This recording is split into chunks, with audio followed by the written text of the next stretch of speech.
নমস্কার, আদাব। আমি প্রশান্ত কুমার রায়। এখন আমরা আলোচনা করব ডিসি মোটর নিয়ে।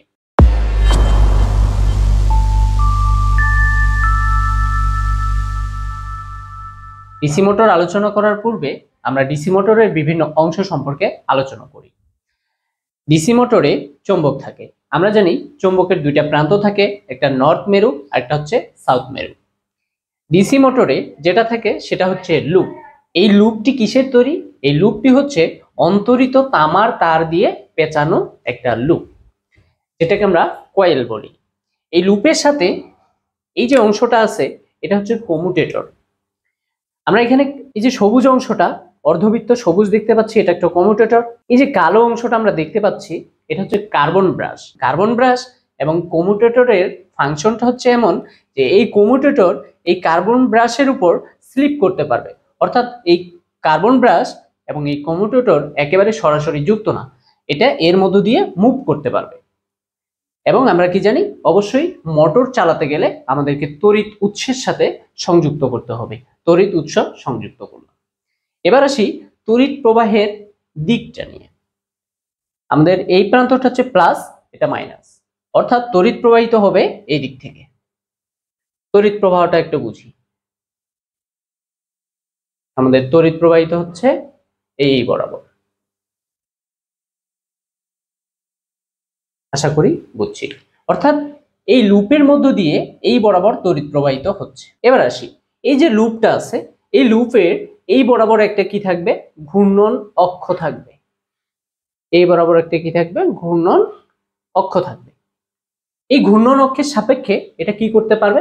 ঘুরতে পারবে। এবার ডিসি মোটরের কার্যপ্রণালী আমরা ফ্লেমিং এর বাম হস্ত নিয়ম অনুসারে ব্যাখ্যা করব। এবার আসি, আমরা যে লুপটি নিয়েছি এই লুপটার এই প্রস্থ ধরে নিলাম আমরা বি, এবং এই লুপটার দৈর্ঘ্য হচ্ছে এল। যখন লুপের এই অংশটা দিয়ে তড়িৎ প্রবাহ কিভাবে ঘুরবে?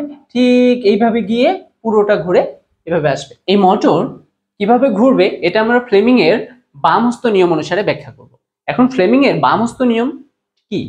খেয়াল করি যে এখানে আমরা এই বরাবর যদি থাকি, আমাদের এই আঙ্গুল তর্জনী আমাদের চৌম্বক ক্ষেত্রের দিক নির্দেশ করবে। এখন চৌম্বক ক্ষেত্রের দিক আমরা কি জানি?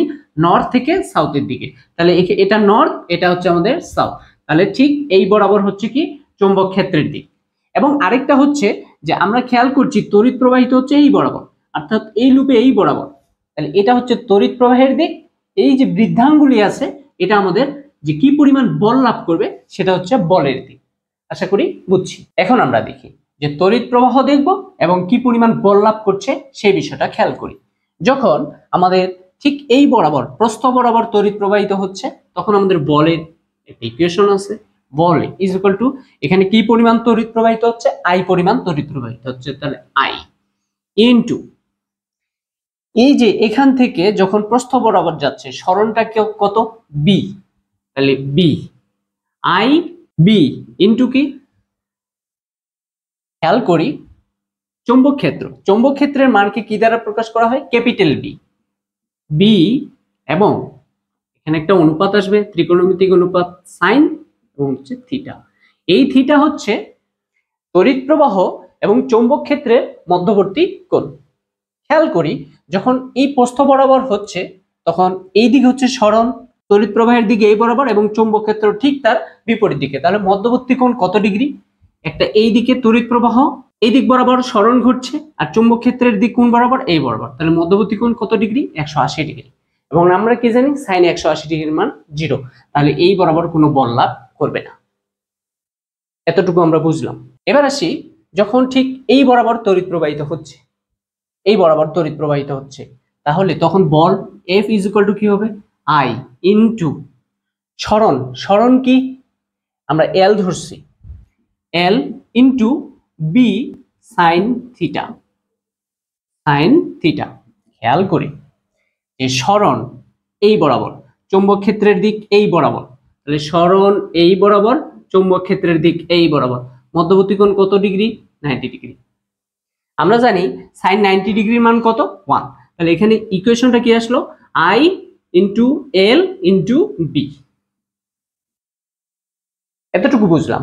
এখন কথা হচ্ছে এই যে বলটা কোন দিকে লাভ করবে? এটা আমরা ব্যাখ্যা করব একটু আগেই আমি বললাম ফ্লেমিং এর বামস্ত নিয়ম অনুসারে। তাহলে এটা আমাদের চৌম্বক ক্ষেত্রের দিক, এটা তড়িৎ প্রবাহের দিক। তাহলে এই যে আঙ্গুলটা বৃদ্ধাঙ্গুলি কোন দিকে নির্দেশ করছে? এই দিকে, অর্থাৎ এটা বল লাভ করবে কোন দিকে? এই দিকে। এটাকে আমরা এভাবে দেখাচ্ছি যে বল লাভ করছে উপরের দিকে, এতটুকু বুঝছি। এবার খেয়াল করি এই বরাবরও কি কোনো প্রকার বল লাভ করবে না, যেহেতু এই বরাবর কি, এই বরাবরই আমাদের তড়িৎ প্রবাহিত হচ্ছে এবং চৌম্বক ক্ষেত্রের দিকও এই বরাবর। তাহলে কোনটা কত ডিগ্রি? 0 ডিগ্রি, কোনো প্রকার বল লাভ করছে না। এবার আসি, যখন এই এই লুপের এই অংশে আসছে, লুপের এই অংশ দিয়ে তড়িৎ প্রবাহিত হচ্ছে, তখন বল F = কি হবে? খেয়াল করি I L B, ঠিক, কারণ এখানেও এটা হচ্ছে আমাদের চৌম্বক ক্ষেত্রের দিক আর এটা হচ্ছে তড়িৎ প্রবাহের দিক। তাহলে এখানে মধ্যবর্তী কোণ কত ডিগ্রি? 90 ডিগ্রি। তাহলে এই পরিমাণ বল লাভ করবে। এখন কথা হচ্ছে এই যে বল লাভ করবে সেটার দিক কোন দিকে হবে? খেয়াল করি আবার, এটা আমাদের চৌম্বক ক্ষেত্রের দিক, তড়িৎ প্রবাহিত হচ্ছে এই বরাবর। তাহলে এটা বল লাভ করবে কোন দিকে? ভিতরের দিকে। তাহলে এই বল লাভ করছে বাইরের দিকে, এই বল লাভ করছে কোন দিকে? ভিতরের দিকে। তাহলে এটা বল লাভ করবে কোন দিকে? আমরা ভিতরের দিকে, এইভাবে। এতটুকু আমরা বুঝছি। এবার আসি যে কিভাবে এটা ঘুরছে। এটা বল লাভ করছে বাইরের দিকে, এটা বল লাভ করছে ভিতরের দিকে। তাহলে এখানে যখনই ঘূর্ণন বিষয়টা আসবে তখন কিন্তু একটা টার্ন চলে আসে, সেটা হচ্ছে টর্ক। যদিও আমরা এসএসসি লেভেলে এটার সাথে পরিচিত না, তবু আমরা এই মোটর ব্যাখ্যা করার স্বার্থে এই বিষয়টা একটু বুঝি যে ঘূর্ণনের সাথে টর্ক জড়িত। এই টর্ককে প্রকাশ করা হয় টাউ দিয়ে। টাউ = আমরা লিখতে পারবো বল, বল ইনটু বল দ্বয়ের লম্ব দূরত্ব, বল দ্বয়ের লম্ব দূরত্ব। এখানে বল কি? এই যে বল, এই পরিমাণ বল লাভ করবে F ইনটু বল দ্বয়ের লম্ব দূরত্ব। কি পরিমাণ? ঠিক, এই বল দুইটা আমরা লম্ব দূরত্ব খেয়াল করি, এটা এই দিকে, এটা এই দিকে, মধ্যবর্তী দূরত্বটা কি B কিনা? অবশ্যই B। তাহলে F ইনটু B।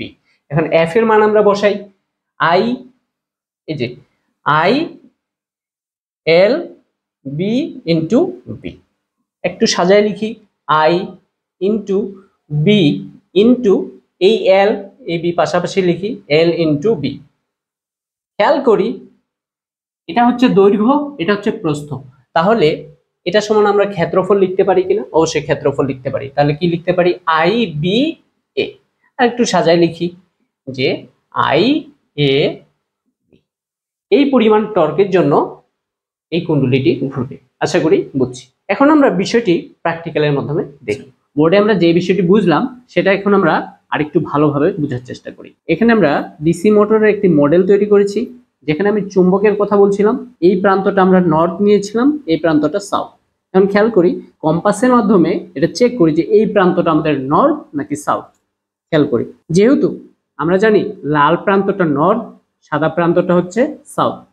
খেয়াল করি কাছাকাছি নিয়ে যাই, তাহলে খেয়াল করে দেখতে পাচ্ছি এখানে সাউথটা এই পাশে ঘুরে গেল, তাহলে এই প্রান্তটা হচ্ছে আমাদের নর্থ। এবার আসি এই প্রান্তটা, যে এর কাছাকাছি নিয়ে গেলাম, তাহলে এর নর্থ প্রান্তটা এই পাশে ঘুরে যাচ্ছে, তাহলে এই প্রান্তটা আমাদের সাউথ প্রান্ত। আমরা একটা লুপ নিয়েছিলাম, এই লুপের মধ্যে কমিউটেটরের কথা বলছিলাম। আমরা এখানে দেখতে পাচ্ছি এই অংশটা হচ্ছে আমাদের কমিউটেটর। যদিও আমরা তারটা, যেহেতু এটা ছোট্ট একটা লুপ, আমরা যদি এই প্রান্তেও যুক্ত করে দিই তবুও সেটা স্মুথলি ঘুরবে। যখন আমরা এই বরাবর তড়িৎ প্রবাহিত করব, তাহলে এই বরাবর প্লাস অংশটা এই প্রান্তের সাথে যুক্ত করে দিব, তাহলে এই বরাবর তড়িৎ প্রবাহিত হচ্ছে, এই বরাবর ঘুরে এই বরাবর বের হয়ে যাবে। যেহেতু আর এটা আমাদের নর্থ, এটা আমাদের সাউথ, এটা আমাদের চৌম্বক ক্ষেত্রের দিক, এটা তড়িৎ প্রবাহের দিক, বল লাভ করবে কোন দিকে? উপরের দিকে।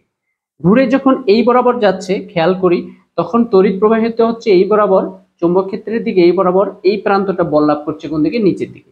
তাহলে এই প্রান্তটা যদি উপরের দিকে বল লাভ করে, এই প্রান্তটা যদি নিচের দিকে বল লাভ করে, কেমন হবে? ঠিক এই বরাবর গিয়ে কিন্তু থেকে যাবে। যখন এই বরাবর, এখন কিন্তু কমিউটেটরের দিকে যদি আমরা তাকাই, এখানে কিন্তু আর কোনো ব্যাটারি ধনাত্মক ঋণাত্মক কারোর সাথেই যুক্ত থাকবে না। এই যে কুণ্ডলীটি ঘুরলো, এটা তার গতি জড়তার কারণে আরেকটু যখন মুভ করবে, তখন কিন্তু এই প্রান্তটা ব্যাটারির ঋণাত্মক প্রান্তের সাথে যুক্ত হবে, এই প্রান্তটা ব্যাটারির ধনাত্মক প্রান্তের সাথে যুক্ত হবে।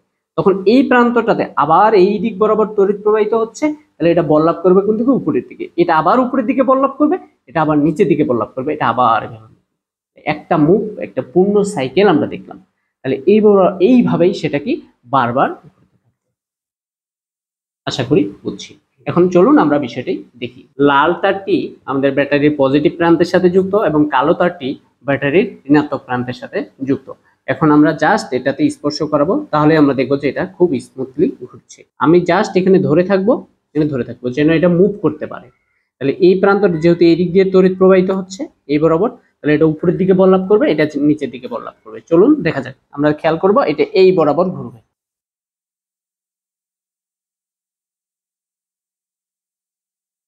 আমরা দেখতে পাচ্ছি খুব স্মুথলি ঘুরছে।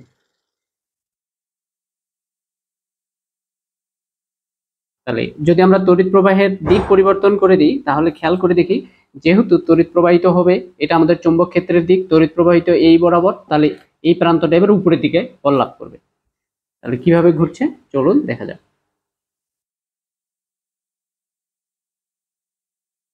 আমরা দেখতে পাচ্ছি এটা বিপরীত ভাবে ঘুরছে। এই ছিল আমাদের মোটর। আশা করি বুঝছি।